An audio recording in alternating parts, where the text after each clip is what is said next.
जय हिंद। चलिए समझते हैं सीटेट जुलाई 2024 में जो एग्ज़ाम होने वाला है, आप लोग एक बार में कैसे इस एग्ज़ाम में आप लोग सफलता को हासिल कर सकते हैं।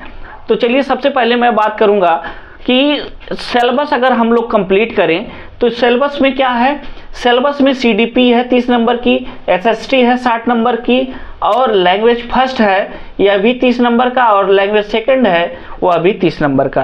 अब हम लोग इसमें कैसे सीडीपी को पढ़ें, कैसे एसएसटी को पढ़ें, कैसे लैंग्वेज फर्स्ट को पढ़ें और कैसे लैंग्वेज सेकंड को पढ़ें, और कितना स्कोर हम लोग करें कि हम लोग अदर स्टेट के लिए भी एलिजिबल रहें। तो अदर स्टेट के लिए एलिजिबल होने के लिए कम से कम आपको 90 मार्क चाहिए, कम से कम 90 मार्क चाहिए। आप लोग दूसरे स्टेट में जब आप लोग भरेंगे किसी भी सुपर टेट का फॉर्म तो आपको 90 प्लस चाहिए, 90 प्लस। तो हम कैसे इसको गेन कर सकते हैं, थोड़ा सा हम लोग इसके बारे में चर्चा करेंगे और यह भी जानेंगे कि कौन से लेखक ऐसे हैं जिनसे हमेशा प्रश्न पूछे जाते हैं और इनको हमें पढ़ना ही पढ़ना है। तो एक वीडियो में हम एक अथर के बारे में बात करेंगे और उनके मुख्य बिंदुओं को समझने का प्रयास करेंगे और यह कैसे अपने विचारों को लेकर यह इतना आगे बढ़े हैं और क्या सीडीपी में इनकी अहम भूमिका मानी जाती है।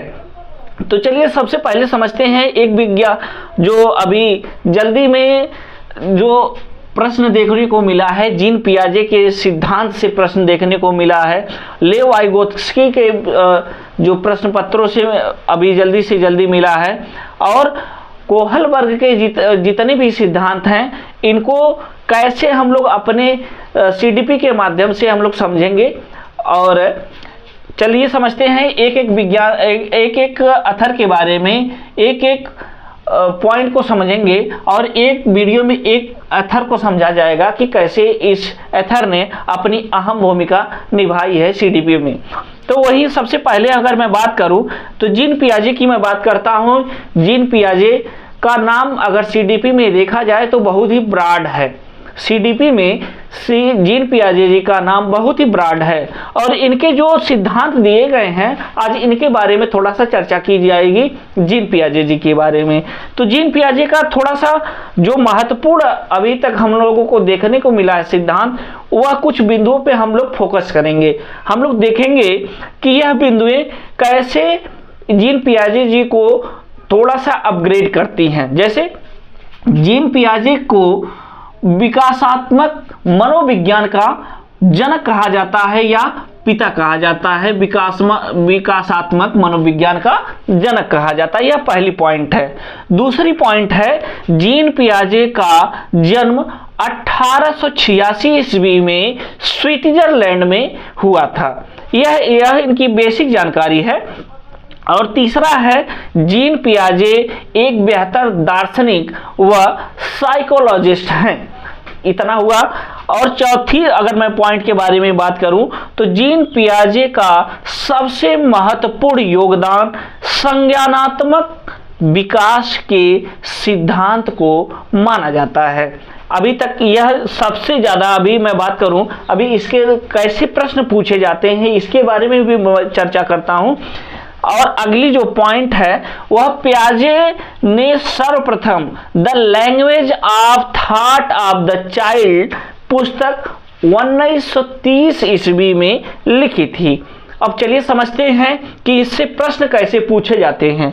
जैसे जीन पियाजे को विकासात्मक मनोविज्ञान का पिता कहा जाता है या जनक कहा जाता है, तो वह आप प्रश्न को कैसे पूछते हैं यह भी समझते हैं। तो कहेंगे विकासात्मक मनोविज्ञान का जनक कौन है, तो हम लोग कहेंगे जीन पियाजे। वही कहा जाए, प्रश्न में पूछा जाएगा कि जीन पियाजे का जन्म कब और कहाँ हुआ था, तो हम लोग कहेंगे जन्म उनका 1886 ईस्वी में स्विट्जरलैंड में हुआ था।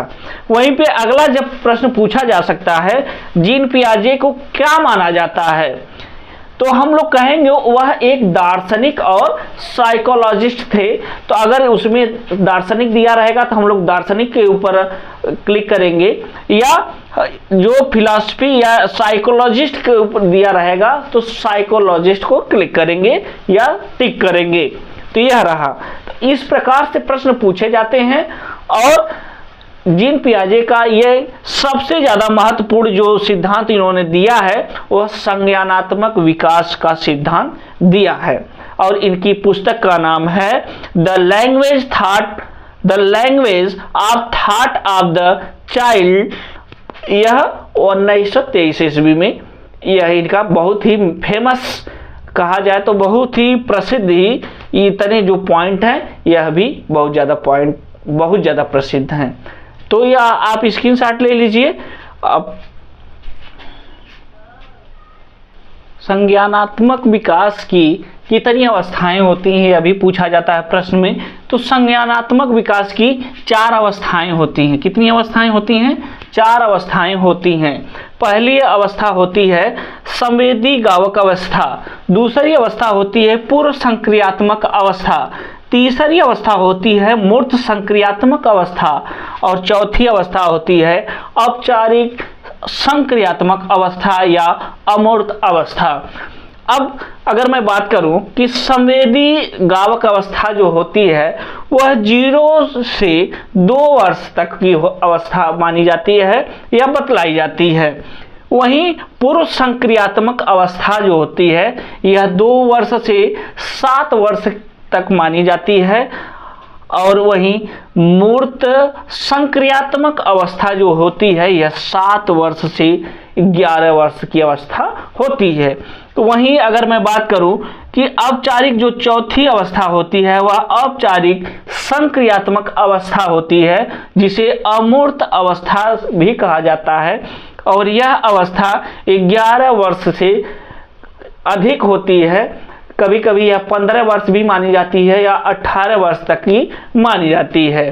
तो आई होप कि आपको इतना समझ में आया होगा।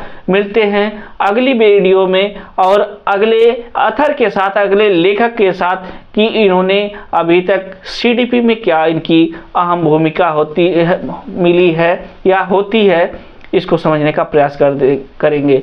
तो वीडियो अच्छी लगी तो लाइक शेयर सब्सक्राइब जरूर करें। जय हिंद।